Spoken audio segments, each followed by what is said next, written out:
kids. It is so good to see you guys. Well, not really get to see you guys, but maybe you could ask your parents to post selfies of you guys today in our Facebook group so that we could all see each other and wave. So, I am back with a story. We didn't get to do a story last week. And so, let's look at our calendar really quick. We are in the season of Easter, which is white, celebration, just like Christmas, life, where Jesus was raised from the dead. So that was Resurrection Sunday, Easter, 2 weeks ago. Last week we didn't have a story. That was the second Sunday of Easter. So today we are on the third Sunday of Easter, and we still have 4 more Sundays to celebrate until something special happens. And this is a big season of celebration. It's even longer than our time of preparation during Lent. And it is just a time to be remembering that Jesus is alive. Sorry guys, I got something on here and it was bothering me. So that is what week we are on. So let's get started with our stories. We're doing 2 stories today, just like we have a bunch of times already. So let's get started. This is the season of Easter, the time that we celebrate the mystery of Jesus' death and resurrection, being raised to life again. And there are so many stories from this season that we're telling one today that actually happened right on Resurrection Sunday as well, because there were a lot of stories to tell about that day. So we're going back in time 2 weeks, back to Resurrection Sunday. So this is the road from Jerusalem. Remember, we were going to Jerusalem. Now we're leaving Jerusalem to Emmaus.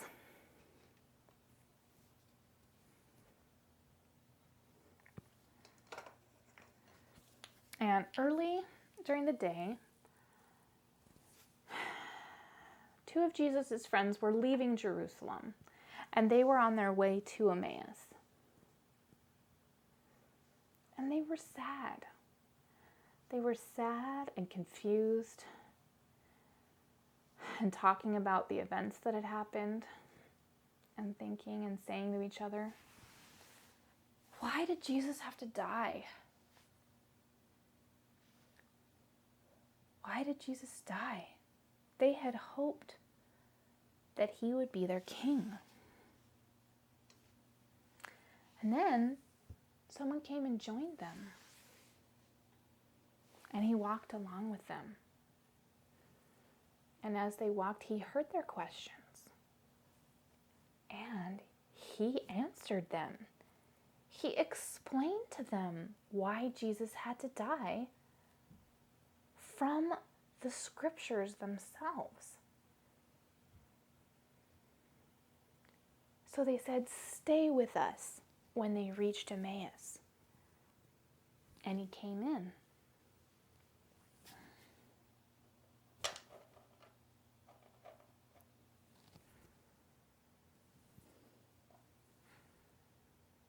And when they sat down to eat,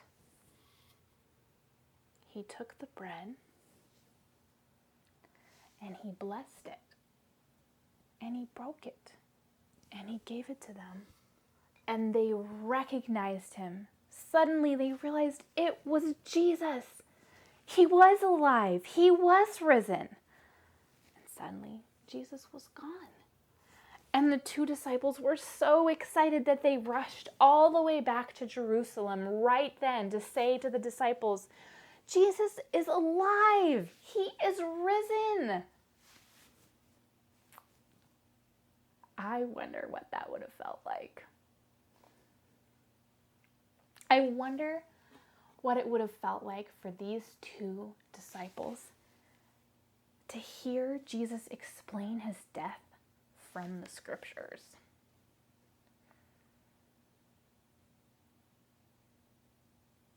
I wonder what that would have been like for them when they saw him break the bread and recognized who he was.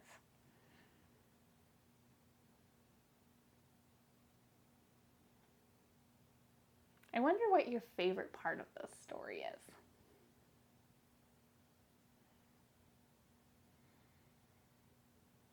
I wonder what you think was the most important part.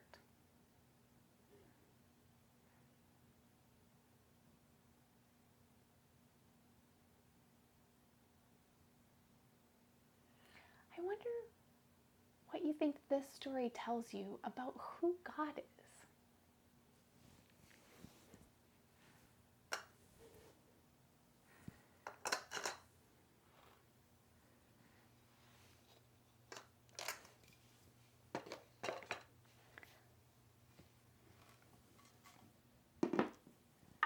All right.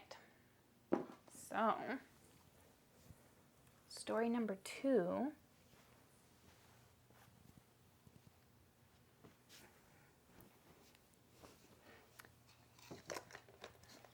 Ready to go. After God had raised Jesus from the dead, Jesus' disciples continued to meet together. And they continued to meet together on the first day of the week, Sunday, because that was the day that Jesus was raised from the dead.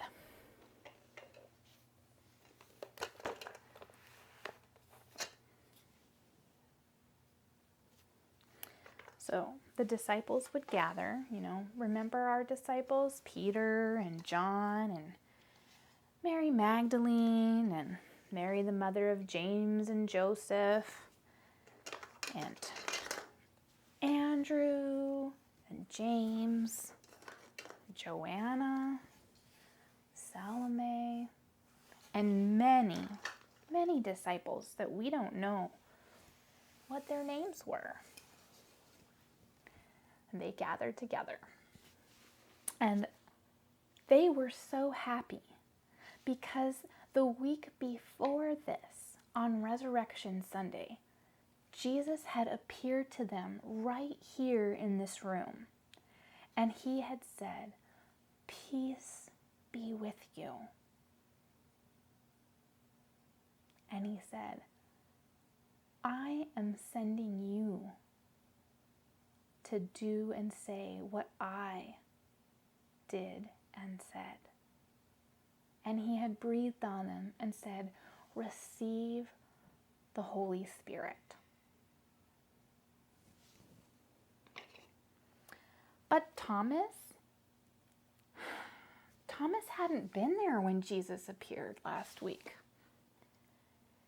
And he didn't believe the other disciples when they told them that they told him that Jesus was alive.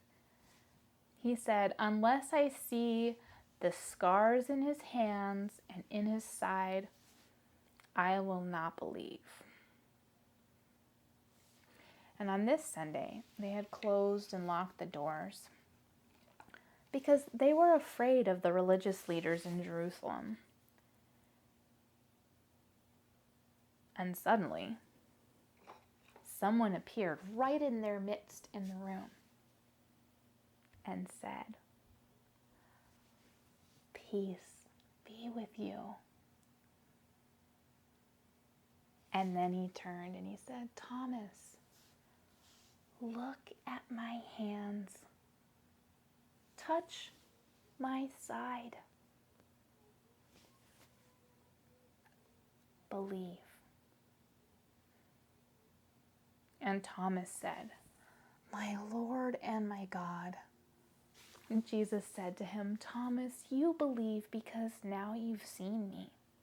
And blessed are all the people who believe in me without having seen." Now, I wonder what it would have been like to have been one of the disciples who told Thomas that Jesus was alive and have Thomas not believe them. I wonder what it would have felt like for Thomas to feel like he was the only one that didn't know something yet.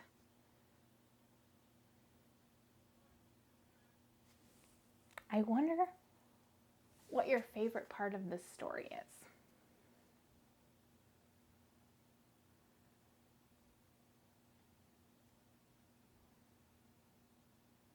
I wonder what you think is the most important part.